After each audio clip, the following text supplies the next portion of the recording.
Welcome back to the Deep Dive. It is Thursday, February 26th, 2026. And before we really get into it, do me a favor. Oh, starting with an assignment today? Yeah, just a quick one. If you are at your desk or, maybe you have your phone handy, I want you to open 2 tabs in your browser. Okay, 2 tabs. In the first one, pull up a chart of the S&P 500. Just look at the last 6 months. Let me guess. It is a sea of green. I mean, it is probably hitting an all-time high right now as we speak. Exactly. The headlines are just screaming about record corporate efficiency. The AI dividend, the roaring 20s. It looks like an absolute boom. Like if you are an alien observing Earth solely through stock tickers and corporate earnings reports, you would assume this is the golden age of human prosperity. You would think we completely solved scarcity. Right. But now, open the second tab. The reality check tab. Yeah. Look at your bank account.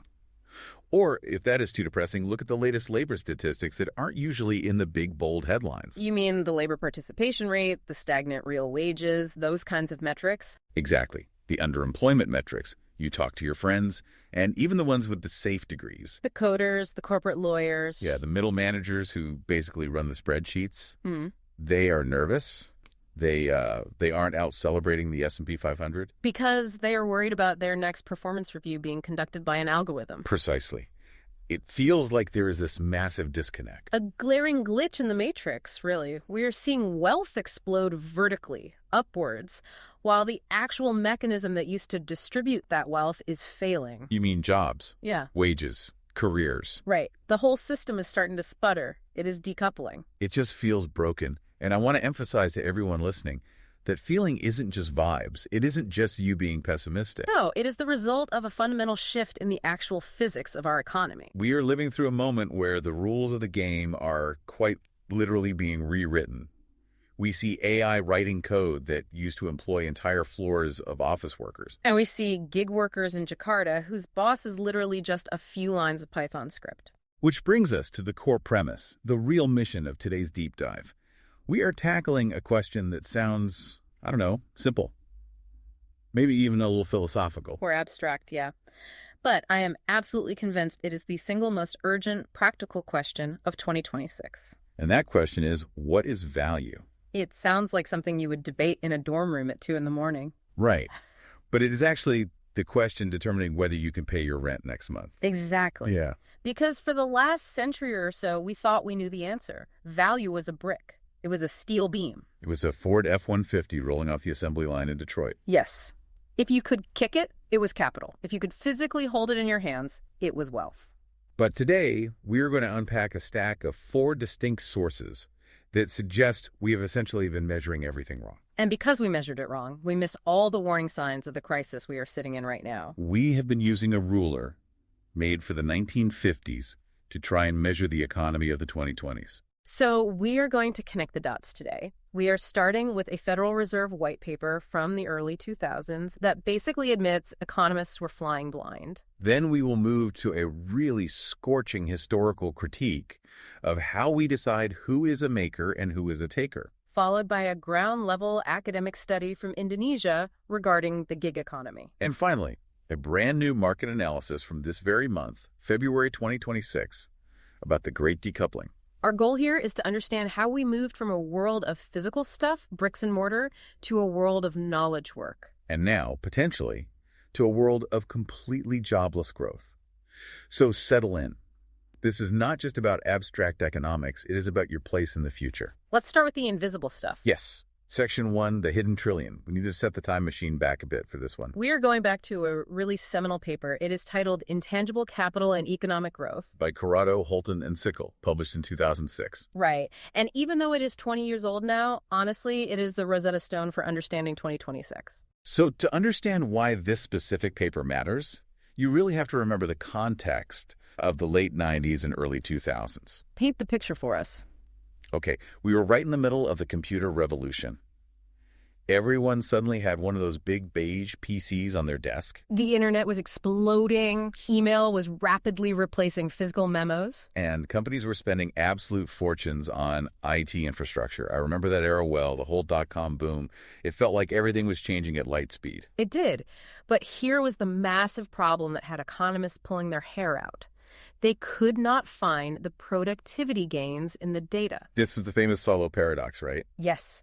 Robert Solow, the Nobel Prize winner, he famously quipped in 1987, he said, "You can see the computer age everywhere but in the productivity statistics." Let's unpack that a bit, because to a layperson, that sounds crazy. You have these massive companies spending billions on computers, fiber optics, server rooms, Right. but the official government ledger, the GDP stats, basically looked at all of that and said, yeah, but you guys aren't actually making any more widgets per hour than you were before. Exactly. It was a massive, glaring paradox. If the technology is supposed to be so revolutionary, why isn't the actual output per worker skyrocketing? So what did this Fed paper figure out? They proposed a really radical solution. They said, look, the problem wasn't the computers. The problem was the ruler we were using to measure the economy. We were counting capital all wrong. Okay, let's establish the baseline here. What is the traditional definition of capital? When I think of capital, I think of, a factory. A truck, a blast furnace, physical stuff. Yeah. That is the traditional view. Right. In the old National Income and Product Accounts, which is basically the holy book of economic statistics, if a company bought a delivery truck, that was counted as an investment. Because it is a physical asset. Yes, it went onto the balance sheet as an asset. Right. And the logic makes sense. You buy it today, and it helps you make money for the next 5 or 10 years. Sure. It is a long-term resource. But, and here is the massive kicker, if that exact same company spent millions of dollars developing sophisticated logistics software to route those trucks more efficiently. Or spent millions training their drivers to actually use that new software. Exactly. That was treated as an expense. Hold on. So buying the physical hardware is an investment, but building the brains of the operation, the software, the training, the logic. That was just a cost of doing business. Like buying paper clips or paying the monthly electric bill. Precisely. It was treated as an intermediate expense. The accounting assumption was that you used it up immediately. It did not create a lasting asset on the books. Wow. So it just vanished from the calculation of GDP growth. And the authors of this Fed paper argued that this fundamentally violates a core economic principle. Which principle is that? The symmetry principle. I love a good principle. Break down the symmetry principle for us. The logic is actually very simple. It is all about intertemporal choice. If you spend money today to increase your output tomorrow or next year or 5 years from now, then that is an investment. Exactly. It does not matter if it is a physical machine made of atoms or a piece of code made of bits or even a brand reputation made of, neurons in a consumer's brain. If it yields future value, it is capital. Yes. It seems so completely obvious now, sitting here in 2026, where the most valuable companies in the world literally own almost nothing physical. Oh, absolutely. But back then, this was a massive fight in the economics world. Accountants really like things they can physically touch and count. But Corrado, Halton, and Cycle actually crunched the numbers using this new logic. They did. They categorized all this intangible capital into 3 specific buckets. Let's go through these buckets because they basically describe the entire modern economy. The first one they identified is computerized information. That is the most obvious one. Software, databases. By the late 90s, the custom software running a major bank was honestly becoming worth more than the physical bank vaults. But the official government stats were largely ignoring it as a long-term asset. Okay, the second category is innovative property. So this includes scientific R&D, which we usually think of, pharmaceuticals, complex engineering, things like that. But they also crucially included non-scientific R&D. Non-scientific R&D. What does that even look like? Is that like a writer just staring at a blank page? Actually, yes, it kind of is. Think about the entertainment industry. Developing a movie script, recording a master track for an album, designing a totally new financial product, or creating architectural blueprints. Oh, I see. These are creative works that generate value over a very long time. Right. I mean, Star Wars is still generating massive value 50 years later. That original script was an asset, not a one-time expense. That makes total sense. And then there's the third category. This one seemed the most fuzzy to me when I read the paper, but maybe it is the most important for where we are right now. Economic competencies. This is truly the dark matter of the corporate world. It includes brand equity. So all that money spent on advertising. Yes. But it is not just to sell a Coke today. It is to ensure you keep buying Cokes for the next decade. That consumer trust is a quantifiable asset. And it also includes what they call firm-specific human capital, right? Yes. The training, the specific know-how locked inside employees' heads. If you spend $1 million training your workforce to use a new AI system, that is an investment in your company's future productive capacity. Not just a sunk cost. Exactly. And finally, under this umbrella, they included organizational structure. Like strategic planning and management systems. Yes, the literal way the company is wired to make decisions and process information. Okay, so when these researchers finally decided to count all this invisible stuff, the code, the scripts, the brands, the training, what did they actually find? What was the scale of the emission? It was absolutely staggering. They found that by 1999, business investment in intangibles was roughly $1 trillion annually. $1 trillion, just entirely missing from the investment column. And to put that number in perspective, that was almost exactly equal to the investment in tangible capital. Are you serious? Yes. For every dollar corporate America spent on physical buildings and machines, they were spending another dollar on ideas and processes. So the economy was literally twice as capital intensive as anyone officially thought. Essentially, yes. By the late 1990s, excluding intangibles meant we were understating the U.S. business capital stock by $3.6 trillion. That is insane. We were looking at the economy and missing a chunk of value the size of the entire GDP of Germany. Exactly. And the brilliant thing is, this actually solves the Solow paradox. How so? When you include intangibles in the math, you see that productivity actually was growing. The computers were working. But the official driver of that growth changed in the models. Okay, walk me through that. It wasn't driven by multi-factor productivity, which is honestly just a fancy economist term for we don't know why growth is happening, it's a residual. Instead, the growth was driven by capital deepening. Capital deepening, just having more and better tools. Exactly. We weren't necessarily giving workers bigger physical hammers or faster conveyor belts. We were giving them better databases, smarter software, and much more efficient organizational structures. The tools became invisible, so the productivity growth looked like magic. But it was actually just massive, uncounted investment. Okay, so problem solved, right? We found the missing money. The economy's actually doing great. High fives all around in the economics departments. Well, no, there is a catch, a really big one. And this specific catch is the thread that leads us directly to the crisis of 2026. I knew it. There's always a catch. What happened? When you reclassify that $1 trillion of spending as an investment rather than an expense, something fundamental happens to the accounting of income. Okay. Conventionally, we divide the total economic pie between two groups: labor, which is wages, and capital, which is profits, rents, dividends. And traditionally, labor always got a pretty stable chunk, like about 2/3 of the pie, right? Right. But think about the math. If I take $1 trillion that used to be recorded as an expense, which lowers your reported profit. exactly, and I suddenly turn it into an investment, which sits over on the balance sheet as an asset, my reported profit for that year goes up by $1 trillion. Oh, so the overall pie gets bigger on paper, but that new extra slice goes entirely to the capital side of the ledger. Exactly. That $1 trillion in uncounted output is income accruing to the owners of the intangible assets. It is income for the shareholders who own the software, the patents, and the brand, not the workers using them. So as a direct mathematical result, the labor share of income drops. The paper explicitly states this. When you count intangibles as capital, the labor share of income drops significantly, and they trace this downtrend all the way back to the 1980s. Wow. It reveals a really hard truth. The much-hyped knowledge economy wasn't necessarily empowering the knower, it was enriching the owner of the knowledge asset. That is such a critical distinction, because we all grew up hearing the same advice, right? Get a good education, join the knowledge economy, learn to code, you will be highly valuable. But the data suggests that unless you actually own the intellectual property, you are ultimately just a component of the machinery. A really well-paid gear, Yeah. maybe, but still just a gear. Precisely. And that realization leads us directly to the problem of power.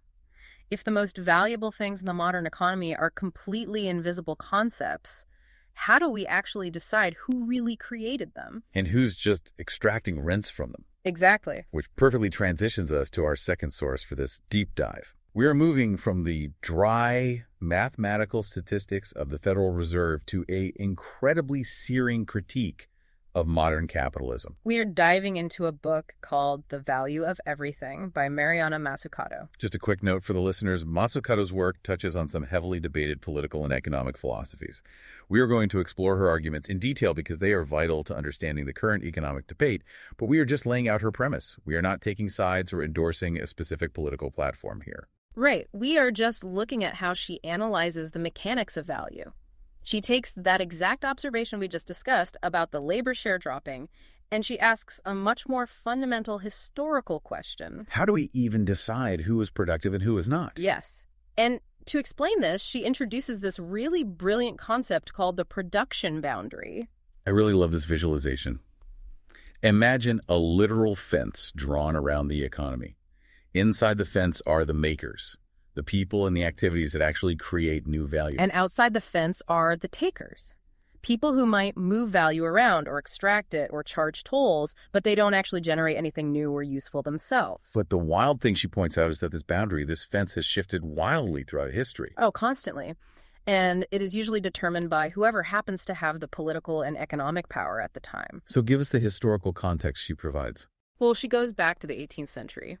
There was a group of French economists called the physiocrats. They firmly argued that only land and farming were productive. Everything else was just moving that original agricultural value around. So under their rules, if I grew a field of wheat, I was a maker, safely inside the boundary. Yes. But if I was a merchant who transported and sold that wheat in the city, I was just a taker. Exactly. They literally called merchants and manufacturers sterile classes. Wow. Okay. But then the Industrial Revolution happens, and the classical economists come along, Yeah. people like Adam Smith and David Ricardo, and they rip up the old fence and move it. What did they say? They said, no, industrial labor is the true source of value. If you make a pin in a factory or build a stone wall, you are creating value. That feels a lot closer to how most people today think about the real economy, tangible work. It does, but then in the late 19th and early 20th centuries, we saw the rise of a new school of thought called marginalism. And this is the intellectual world we still live in today. How did the marginalists change the fence? They flipped the script entirely. The classical economists essentially believed that value determines price, meaning it costs this much raw material and this much human labor to make a chair, therefore the chair is objectively worth this specific price. Okay, that makes logical sense. But the marginalists said, no, price determines value. Value is entirely subjective. Meaning, if someone is willing to pay $1 million for a completely blank canvas, then that blank canvas has $1 million of value, period. Correct. If it fetches a price in the market, it is by definition productive. And Mazzucato argues that this seemingly simple shift created an incredibly dangerous tautology in our economy. Because if price determines value, then high income automatically equals high productivity. Exactly. This circular logic allows pure value extraction to masquerade as value creation. If you earn a massive multi-million-dollar bonus, society assumes you must have been highly productive to earn it. Even if you didn't actually make anything. She gives some really blistering examples in the book to highlight this. One that really sticks out is the comparison she draws between Goldman Sachs and the British retailer BHS. Right, that is a perfect case study. She quotes Lloyd Blankfein, who was the CEO of Goldman Sachs. In 2009, he publicly stated that his investment bankers were the most productive workers in the world. Now, wait, think about the timing of that quote, 2009. This was right after the 2008 global financial crisis. A crisis fueled by complex financial engineering that literally destroyed massive amounts of global wealth. Millions of people lost their homes. Yet, because Goldman Sachs was still earning high profits, largely aided by massive government bailouts, under the marginalist theory, they were technically highly productive. So, nearly destroying the global economy, but personally getting paid billions for it, counts as productivity. Under the current rules of the fence, yes. Now, Mazzucato asks us to contrast that with the story of Sir Philip Green and BHS. What happened there? BHS was a massive, historic British retail chain. Sir Philip Green bought it. And over a period of a few years, he extracted about £580 million from the company in the form of dividends and special payments to his family. He basically just took the cash out. While the company itself was struggling. More than struggling. The company eventually collapsed entirely. 11,000 retail workers lost their jobs, and the employee pension fund was left with a massive, crippling deficit. But in the pure marginalist view, while Green was extracting all that money, he was earning it, so he was being productive. Exactly. Mazzucato points out this is classic textbook value extraction. He wasn't making the company more valuable or innovating. He was asset stripping. He was confusing rents, which is unearned income from just moving assets around, with true profits, which is earned income from actually creating new things. That is a brutal distinction, rents versus profits. And she points out it is not just individual tycoons doing this. She actually goes after the absolute darling of the modern economy, Apple. which is always a controversial target. Right. And again, just to be clear, she is not saying Apple makes bad phones. Nobody denies Apple creates massive value through incredible hardware design and software utility. I am literally recording this audio on a Mac right now. Right. The products are genuinely valuable. But the financial engineering behind the scenes, that is where Mazzucato argues the production boundary gets incredibly blurry. Walk us through her Apple example. She details how Apple used a specific subsidiary based in Nevada. It was called Brayburn Capital. The whole point was to avoid paying California state taxes. So they create the revolutionary technology in California. They rely heavily on engineers educated in the California university system. They use the roads and infrastructure built by California taxpayers. But they legally book the massive profits in Nevada, where the corporate tax rate is 0. They are pitting U.S. states against each other. And then there is the international version of this strategy she details, the famous double Irish setup. Yes. Booking tens of billions in profits in Irish subsidiaries that, through legal loopholes, technically have no tax residency anywhere in the world. Ghost companies. Essentially. And Mazzucato's deeper point isn't just a basic complaint that they avoid taxes. It is that this complex tax avoidance is actively presented to the world as smart business, or even as value creation for their shareholders. When in reality, she argues it is actually stripping value from the very societies and public systems that funded the underlying technology in the first place. Which brings us to a major theme of her book, what she calls the public sector myth. We all know the narrative. It is drilled into us. Business is the fast, sleek cheetah. It innovates, it takes risks, it creates all the wealth. And government is the slow, plodding tortoise. It just gets in the way with red tape and taxes the wealth the cheetah created. But she says that narrative is historically false. Completely false. If you look at the actual history of the iPhone, or the internet itself, or GPS technology, or even the mRNA tech behind modern vaccines, the extremely high-risk, early-stage, capital-intensive investment almost always came from the state. From public grants, military research, university funding. Yes. The state took the massive early risk, but the private sector stepped in later and entirely privatized the financial reward. She mentions a really shocking example in the pharmaceutical industry, the hepatitis C drug, Harvoni. Right. It was developed by a company called Gilead. And they priced it at $94,500 for a standard course of treatment, which is just an astronomical sum. And how did they justify that price? They didn't base it on how much it cost to manufacture the pills. They argued for what they called value-based pricing. Which basically means what? It basically means they said to the government, look, this drug cures the disease. If we don't cure them, you will eventually have to pay for a liver transplant for these patients, which costs hundreds of thousands of dollars. So we are actually saving the healthcare system money. Therefore, we are entitled to charge $94,000. Wow.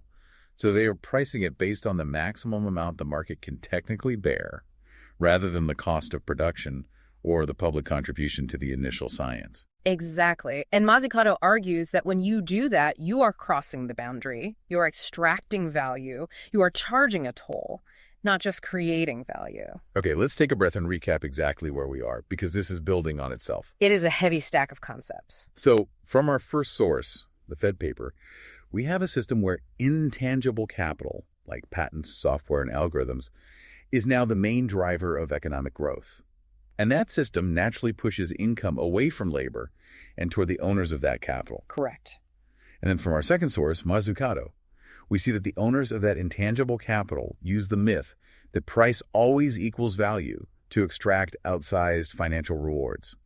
And they do this while minimizing their tax return to the society that helped build the foundation. It creates a massive structural funnel. Wealth constantly moves from the many people who actually contribute labor or public funding straight up to the few people who legally own the IP and the platforms. And now let's see what happens when this theoretical system hits the actual ground level. We are going to zoom all the way out of the corporate boardroom and onto a moped weaving through traffic. Exactly. Let's go to Jakarta, Section 3, the human component. We are looking at an academic study published in the Denku Journal in 2025. The title is Analyzing the Effects of Workload, Work Flexibility, Income Security, and Technological Support on Gig Workers' Productivity. And this study covers the Jabodetabek region. For those who don't know, that is the massive, sprawling urban agglomeration around Jakarta, Indonesia.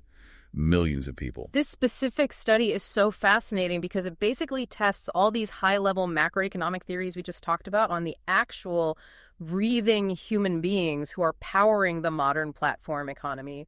These gig workers, the rideshare drivers, the food delivery couriers, there are the human terminals of the intangible capital we discussed in Section 1. That is a great way to put it. They are the flesh and blood interface interacting with the algorithm. And the researchers wanted to know what actually makes these workers productive. And the findings were just incredibly validating of that 2006 Fed paper.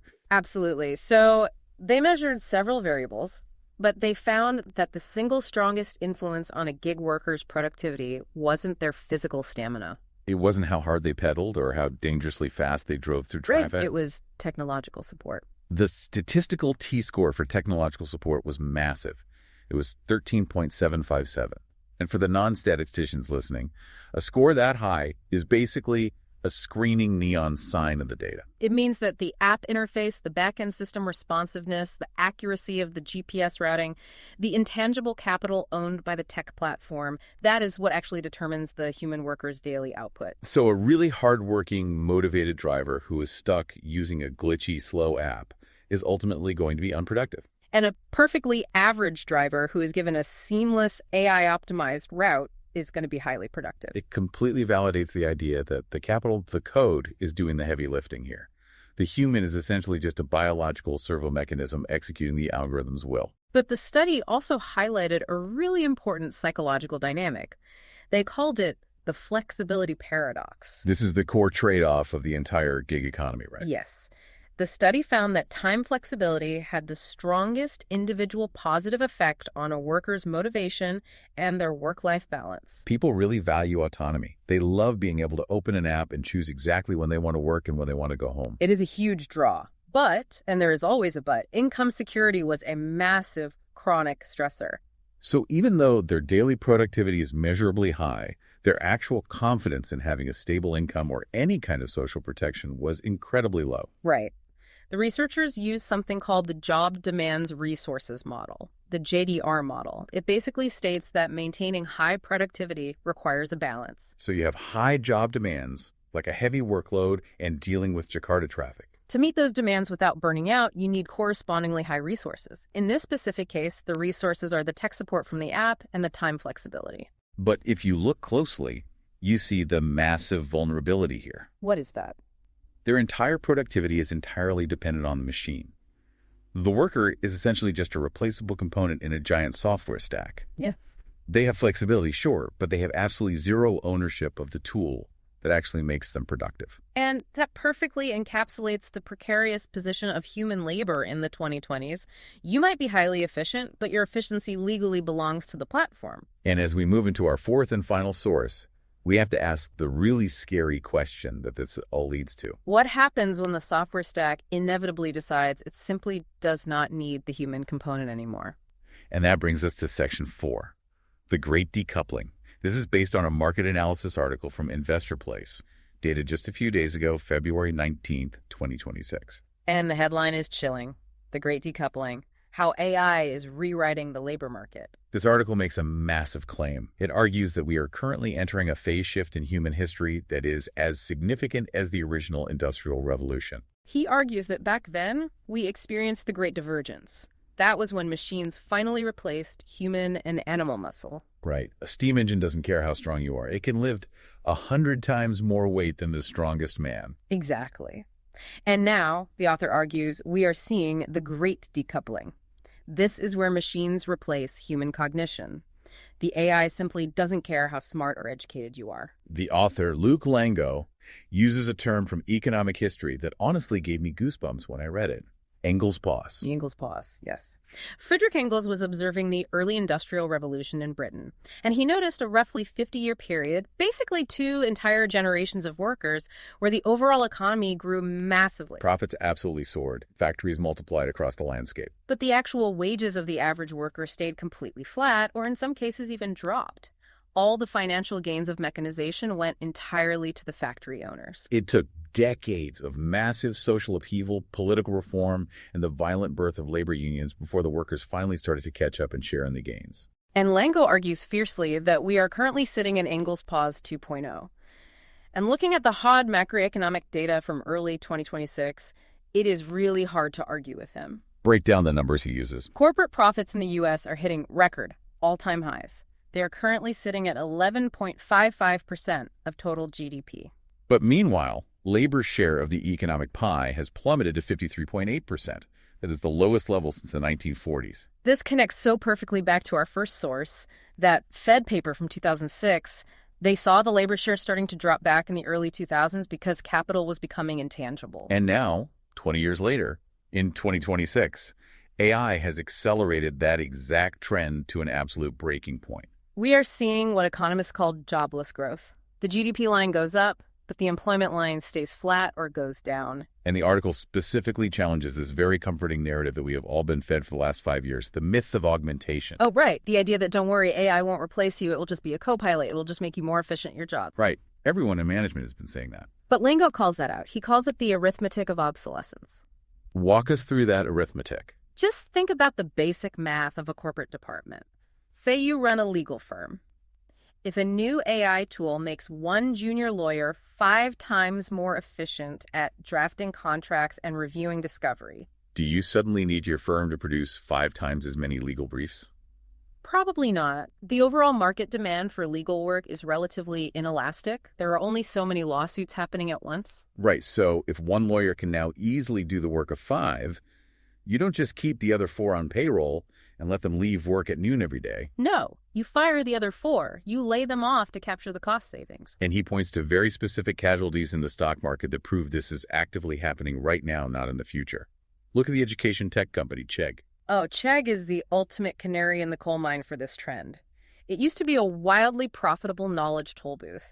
Students essentially paid a monthly subscription to get answers to homework and textbook problems. But then ChatGPT and similar models came along. And Chegg's entire business model evaporated virtually overnight. The stock cratered by something like 90%. It wasn't that the students stopped needing answers. It was that the cost of generating a perfect answer dropped to effectively 0. Exactly. And an even bigger example he gives is the crisis in the SaaS industry, software as a service. Which is wild, because SaaS was the absolute golden child of Wall Street investing for an entire decade. Companies like Salesforce or UiPath or HubSpot. Right. But think about how SaaS companies actually make money. Their revenue model is based on charging by the seat. They charge a monthly license fee per human user.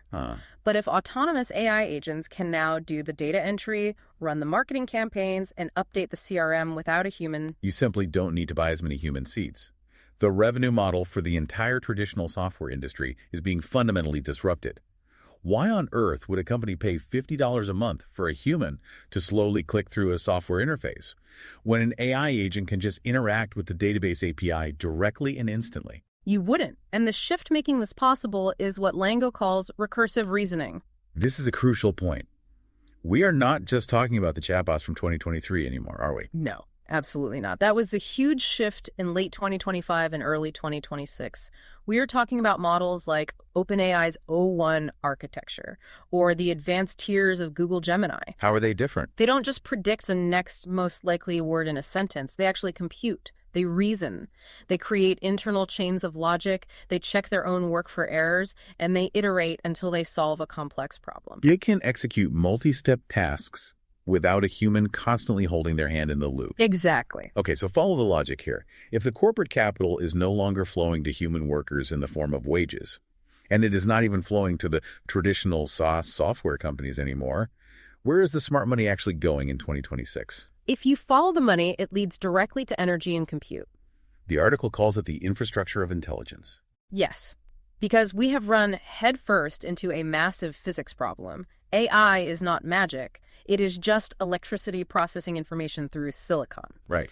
And a complex query on one of these new reasoning models uses roughly 10 times the raw electrical power of a standard Google search. 10 times. That is a massive jump in baseload demand. Goldman Sachs recently put out an estimate projecting that total data center power demand is going to surge by 160% by the end of this decade. So the smart institutional money in 2026 isn't buying software startups.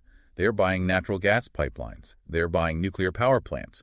They're buying huge tracts of land with good grid connections for data centers. And they are hoarding advanced semiconductor chips. They are buying the absolute physical inputs required to run the digital brain. It is a total paradigm shift from investing in people-first companies like services or retail to investing in machine-first companies, utilities, sovereign infrastructure, compute clusters. And we have to mention the geopolitical angle here because Lango brings it up. He calls it the technological republic. This is where it gets really stark. The article points out that the U.S. government is absolutely not going to try and slow this AI transition down to save white-collar jobs. No, why would they? Because they view this as an existential AI Cold War with China. Whoever gets to artificial general intelligence first dictates the global economic and military order for the next century. So the government is actively accelerating it. He mentions specific initiatives like Project Stargate and the Genesis mission. Right. It is becoming a very tight public-private pact. You have defense tech CEOs like Alex Karp from Palantir basically laying out a vision for total technological dominance.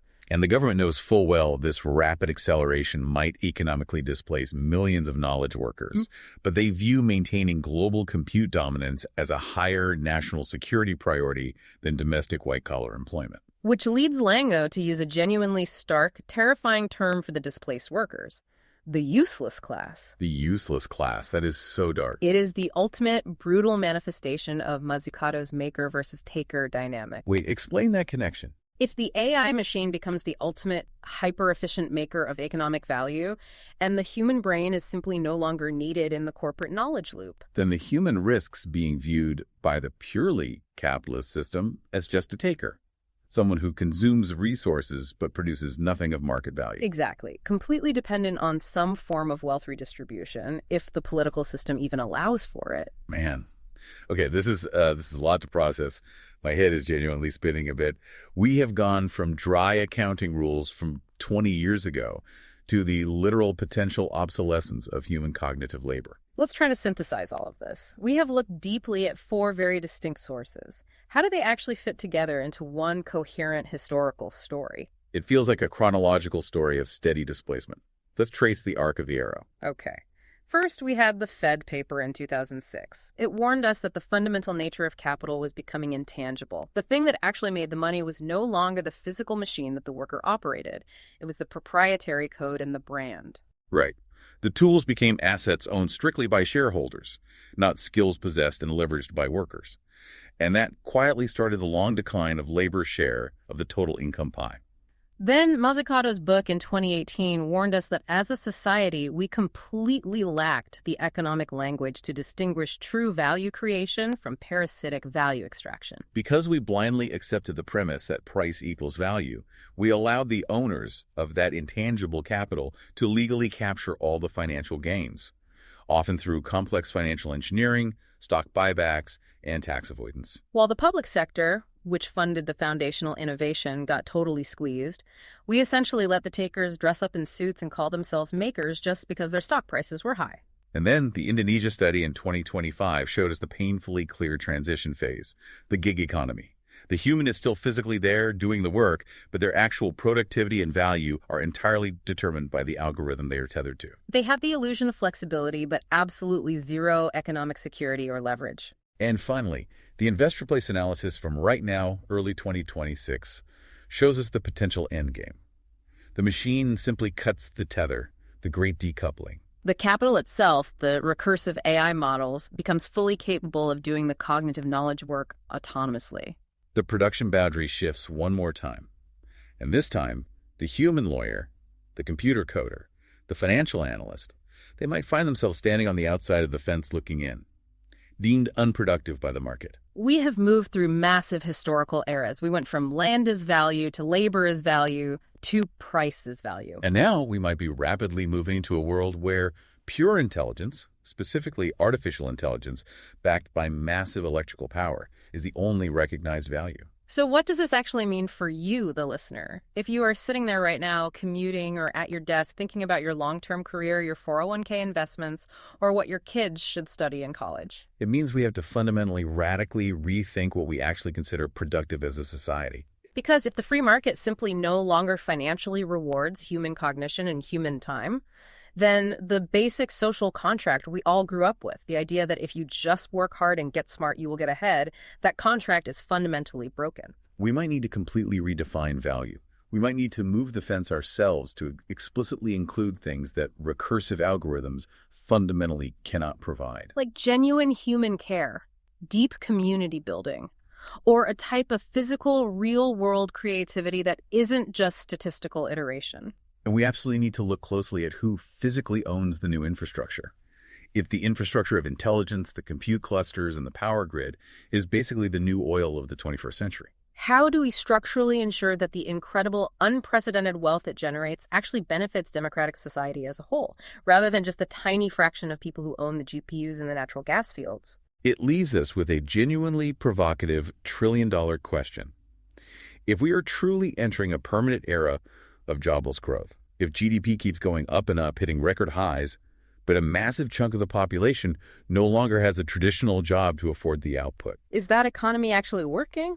Or is it just a machine spinning perfectly in a void? The invisible economy that the Fed paper warned us about is now fully visible, and it is incredibly hungry. We are going to have to leave it right there for today. That is a very heavy deep dive. Yeah, from the hidden trillion to the shifting production boundary to the stressed gig worker in Jakarta, all the way to the useless class. The story of value is ultimately the story of who wins and who loses in the great economic game. And as we've seen today, the rules of that game have definitively changed. I have a very strong feeling we will be talking about this exact topic again soon. Until next time, keep diving deep. Thanks for listening.